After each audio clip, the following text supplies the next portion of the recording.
Bismillahirrahmanirrahim. Assalamualaikum warahmatullahi wabarakatuh.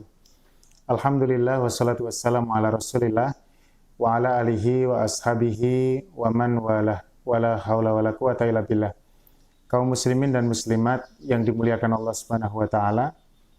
Ada satu problem yang sering dipertanyakan oleh kaum muslimin dan muslimat sekalian mengenai persoalan doa.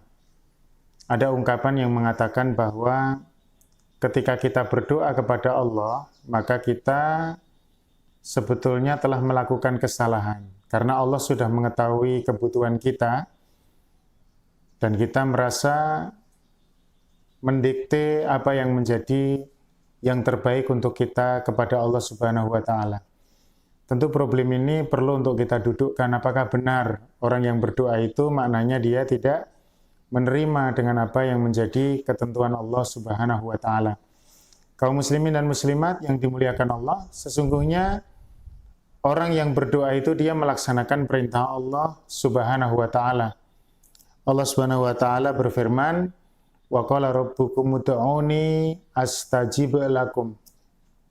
Dan Allah berfirman bahwa berdoalah kalian kepadaku, maka aku akan berikan jawaban, aku akan kabulkan doa kalian. Artinya Allah Subhanahu wa Ta'ala memerintahkan kita untuk berdoa dan memohon kepada Allah. Cuma persoalannya adalah sebetulnya bagaimana sikap seorang muslim di dalam menyikapi doa yang dia panjatkan dan menilai terkabulnya doa itu yang paling penting untuk kita dudukkan. Maka pada kesempatan kali ini kami perlu bawakan satu hadis yang dikeluarkan oleh Imam Ahmad bin Hanbal dan disahihkan oleh para ulama bahwa Nabi Shallallahu Alaihi Wasallam bersabda, "Ma min muslimin yad'u bida'watin." Setiap muslim yang dia berdoa dengan satu doa, pasti Allah akan kabulkan doa itu selama dia tidak terkandung dosa dan juga tidak dalam rangka memutus persaudaraan. Artinya kalau seorang muslim dia berdoa kepada Allah dengan satu doa yang tidak ada unsur dosa di dalam doa itu, tidak ada unsur kemaksiatan, dan tidak dalam rangka memutus persaudaraan atau silaturahim, maka Allah Subhanahu wa Ta'ala, kata Rasulullah sallallahu alaihi wasallam, akan mengabulkan doanya. Pasti akan dikabulkan kalau terpenuhi syaratnya. Nah, cuma bentuk terkabulnya doa itu sebagaimana disebut di dalam hadis itu tidak terlepas dari ihda thalath, satu dari tiga. Jadi kemungkinannya satu dari tiga. Yang pertama kata Nabi sallallahu alaihi wasallam, imma an tu'ajjala lahu da'watuhu. Bisa jadi orang yang berdoa itu dia minta kepada Allah Subhanahu wa Ta'ala, maka akan disegerakan terkabulnya doa itu. Apa yang dia minta di dunia ini, maka Allah akan memberikan seperti apa yang dia minta dan disegerakan terkabulnya di dunia ini. Entah dalam waktu yang dekat, waktu tempo menengah atau tempo yang lambat, tapi di dunia ini Allah segerakan. Dan ini adalah bentuk terkabulnya doa yang pertama. Dan mungkin secara fitrah manusia ini yang paling banyak diharapkan oleh manusia. Kalau kita mau membelah dada mereka, kalau kita ingin mengetahui apa yang mereka mau dari Allah Subhanahu wa Ta'ala. Tetapi ternyata kata Nabi Shallallahu alaihi wasallam, tidak mesti sebuah doa itu akan terkabul di dunia ini. Karena ada kemungkinan yang kedua. Kata Nabi Shallallahu alaihi wasallam, wa imma an yaddakhiraha lahu fil akhirah. Bisa jadi doa itu akan Allah investasikan untuk nanti diberikan di akhirat. Jadi ditabung di akhirat. Apa yang diminta di dunia ini nanti akan diberikan di akhirat. Maka seringkali kita melihat ada orang yang meminta satu keperluan di dunia. Dia minta diberikan rezeki, dia minta diberikan keturunan dengan takaran yang tentu sudah dia ukur, yang dia bayangkan. Tapi ternyata belum diberikan di dunia. Sangat mungkin bahwa ketika kita membaca hadis ini, Allah Subhanahu wa Ta'ala memang ingin memberikan apa yang dia minta itu tidak di dunia dan akan diberikan di akhirat. Dan ini adalah satu bentuk terkabulnya doa. Kemudian yang ketiga, kaum muslimin dan muslimat yang dimuliakan Allah Subhanahu wa taala, kata Nabi sallallahu alaihi wasallam, bisa jadi kemungkinannya adalah wa imma an yasrifa anhu bisu'i mithlaha. Orang berdoa minta satu kebaikan, tidak diberikan oleh Allah kebaikan yang dia minta itu.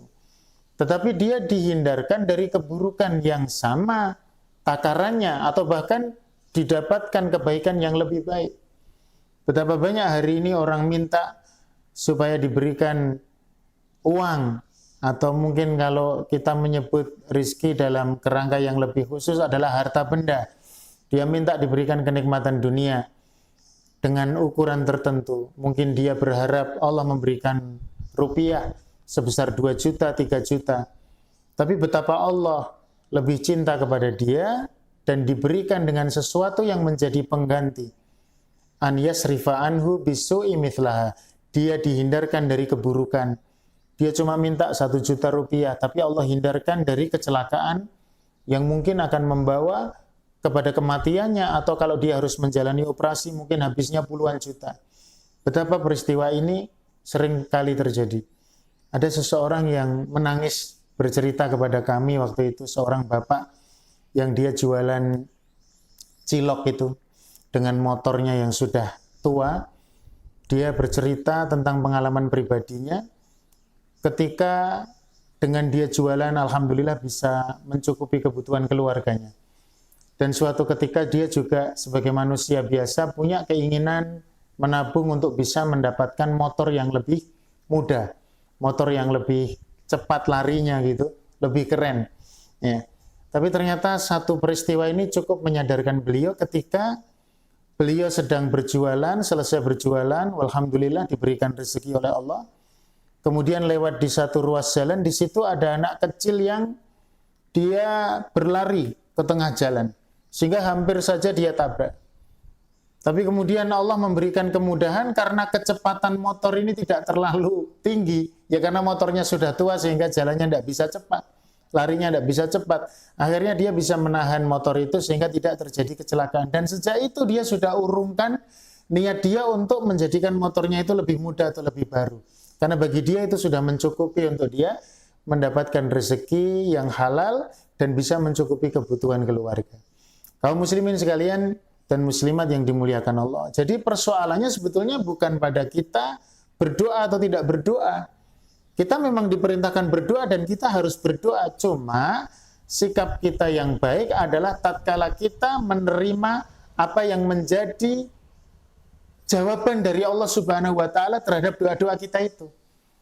Ketika Allah memberikan di dunia, langsung diberikan ijabahnya itu, kita bersyukur. Tapi bisa jadi Allah tidak langsung memberikan di dunia, mungkin menjadi investasi di akhirat. Kita husnudzon terus, menunggu terus, dan tidak mengambil kesimpulan bahwa Allah tidak mengabulkan doa kita, tapi memang kita tidak ngerti akan dikabulkan di mana. Atau bisa jadi kita mendapatkan ganti dengan ganti yang baik, yaitu mendapatkan kebaikan yang lebih besar daripada apa yang kita minta atau dihindarkan dari keburukan ini. Maka kemudian para sahabat waktu itu berkata kepada Nabi, qalu ya Rasulullah, idzan nukthir. Kalau begitu kita perbanyak doa ya Rasulullah, karena ternyata semua doa itu diterima. Maka kata Rasulullah sallallahu alaihi wasallam, Allahu aktsar, Allah lebih banyak lagi. Kalian mau berdoa sebanyak-banyaknya silahkan. Maka kaum muslimin dan muslimat yang dimuliakan Allah, marilah kita perbanyak doa dan kita tidak ngerti bagaimana Allah mengabulkan doa kita itu. Teruslah kita berdoa, bisa jadi dikabulkan sekarang di dunia ini, atau Allah akan jadikan itu investasi di akhirat, atau Allah gantikan dengan yang lebih baik, atau kita dihindarkan dari kemadharatan. Semoga bermanfaat. Barakallahu fikum. Assalamualaikum warahmatullahi wabarakatuh.